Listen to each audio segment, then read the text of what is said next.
Rank 169 जो है वो क्लास में आए। और इसके अलावा प्रीतिश पारासर जो है जिनका 207 है वो रैंक है, वो भी है वो आज केडी एडवांस लॉ क्लासेस संस्थान में जो है स्टूडेंट से रूबरू होने और अपनी सफलता यात्रा को है वो बताने के लिए और मोटिवेट करने के लिए आए हैं। सबसे पहले इनका केडी एडवांस लॉ क्लासेस संस्थान में हार्दिक अभिनंदन और स्वागत और बहुत बहुत बधाई और शुभकामनाएं आरजेएस में अच्छी रैंक से सेलेक्ट होने के लिए। गजेंद्र सिंह जो है बेसिकली जोधपुर से है। एलएलबी 2018 में कंप्लीट की इन्होंने, एलएलएम 2021 में ह्यूमन राइट्स में कंप्लीट किया। मीडियम हिंदी है इनका और आरजेएस का ये थर्ड अटैम्प्ट था इनका। 2018 में मेंस लिखा इन्होंने, 2021-22 में इंटरव्यू दिया और ये सेकंड इंटरव्यू भी था इनका। और इस बार ईश्वरीय कृपा और इनकी मेहनत से जो है ये वो चयन होने में जो है या चयनित होने में सफल रहे। गजेंद्र सिंह का जो है अपने कोचिंग संस्थान से जजमेंट राइटिंग की क्लास और इंटरव्यू गाइडेंस और मॉक इंटरव्यू से है वो रहा। जजमेंट राइटिंग में इन्होंने क्लासरूम में स्टडी नहीं की, बट इनके परिवार के किसी मेंबर ने जजमेंट राइटिंग की है वो क्लास ली, तो इनके पास मेरा मटेरियल वगैरह है वो अवेलेबल था। और बाकी दोनों बार, पिछली बार इंटरव्यू में और इस बार इंटरव्यू में, इंटरव्यू क्लासेस में और मॉक इंटरव्यू जो है वो दिए इन्होंने। गजेंद्र सिंह से मेरी गुजारिश रहेगी कि वो स्टेज पे आए और अपनी व्यू रचना और सफलता यात्रा, किस तरीके से एग्ज़ाम क्रैक किया, व्यक्तिगत रूप से कैसे तैयारी की और हमारे यहाँ से भी जो कुछ भी आपको मिला उसका एक्चुअल एग्ज़ाम में जो है, चाहे वो प्री या मेंस या इंटरव्यू था, उसमें किस तरीके से बेनिफिट हुआ बताएं। आप स्टेज पे आए इस तरफ से। आपको बहुत बहुत बधाई और शुभकामनाएं आदेश करने के लिए। यस गजेंद्र, आप बताएंगे आप लोगों को किस तरीके से इन्होंने इस किले को भेदा है, इस सफलता के मुकाम को है वो हासिल किया। यस बताएं गजेंद्र। सर सबसे पहले तो सभी को नमस्ते। और यहाँ का नज़ारा इतना खूबसूरत है कि अब एहसास हो रहा है, क्योंकि हम लोगों ने मॉक इंटरव्यू की वेटिंग पे हम लोग यहीं पे बैठे हुए थे, लेकिन अब जिस तरीके से अब यहाँ पर आने का मौका मिल रहा है ना, सीरियसली बहुत खूबसूरत नज़ारा है। जब आप में से मुझे लग रहा है काफ़ी लोग कुछ ही टाइम के अंदर यहाँ आने वाले हैं, तो ये चीज़ फील कर पाओगे। अभी सुन तो सब रहे, फील वही लोग ही कर पाएंगे जिन लोगों ने पूरे 1 साल तपस्या करी होगी।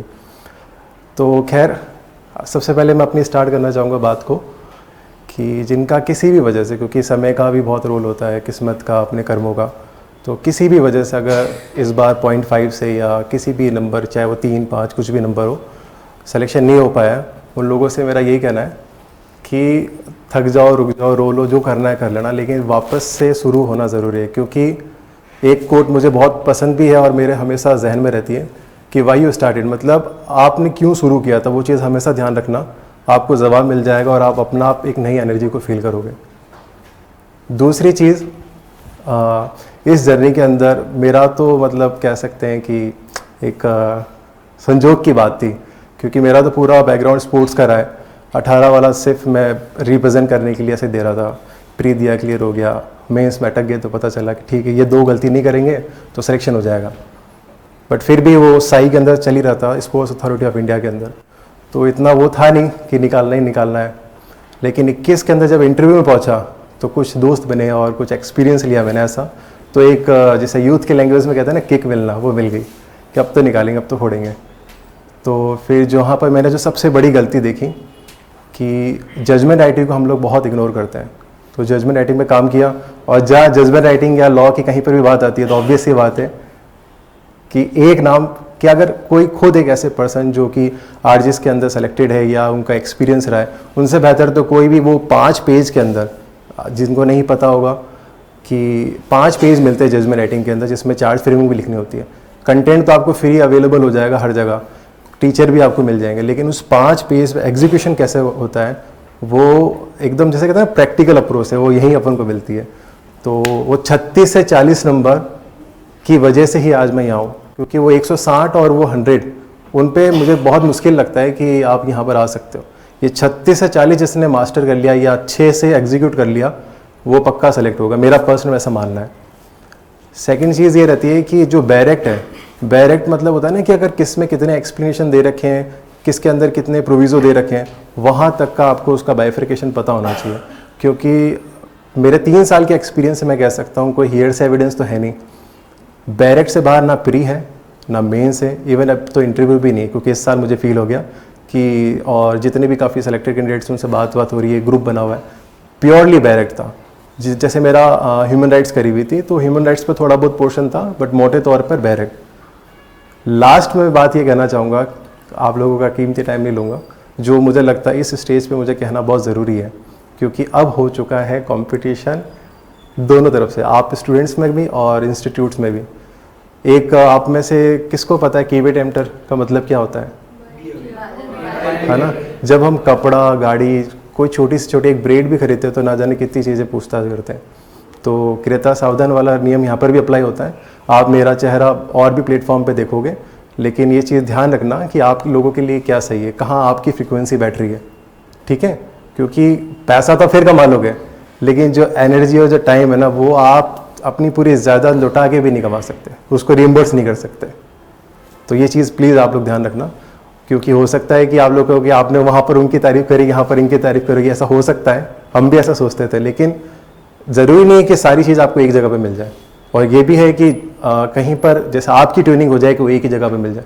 मेरे केस में ऐसा रहा क्योंकि मेरी एक अलग बैकग्राउंड था, मेरी फील्ड अलग थी, मेरा इंटरेस्ट अलग था, मैंने बस कहते ना दे दिया। अब आगे कंटिन्यू करूँगा नहीं करूँगा वो भी मतलब ऐसा नहीं है, बस देना था दे दिया, निकालना था निकाल लिया। तो इसलिए आप लोगों को तो ऐसा हो सकता है कि सपना हो यही बनना हो, तो आप लोगों को तो मुझसे बहुत ज़्यादा अवेयर रहना होगा। एक जो मैं बायर था, जो मैं क्रेता था, मुझसे 10 गुना ज़्यादा रहना पड़ेगा, क्योंकि हो सकता है ना आप लोगों का सपना यही हो, यहीं पर जीवन, यहीं पर मरण देखते हो, तो आप लोगों को तो ज़्यादा होना होगा। एक लास्ट जो इस पूरी जर्नी के अंदर thank you Bhavna ma'am. Sir 120th के अंदर मैम भावना मैम थी, उन्होंने मतलब लास्ट फेलियर से लेके अभी तक सिलेक्शन तक, अगर ऐसे आपको दोस्त मिल गया ना और ऐसे टीचर मिल गए तो बात खत्म है। मतलब इसे कहते हैं ना कि प्री, मेंस और इंटरव्यू जो एग्जीक्यूशन वहाँ पर रिक्वायर है, उसको अगर कोई बता रहा है आपका दोस्त, उससे बेहतर दोस्त कोई नहीं हो सकता, भगवान का अंश होता है। उस तरीके से मेरे 2 दोस्त थे, एक भावना मैम और निखिल टाक, तो उनको thank you so much, and sir आपको थैंक यू सो मच इस जगह पे पहुंचाने के लिए। और जनरली बहुत खूबसूरत नज़ारा है यहाँ पर, जब आप आते हो ये चीज़ फील करना आप लोग। होप सो आप लोग इस जल्दी यहाँ पर मिलोगे। Thank you.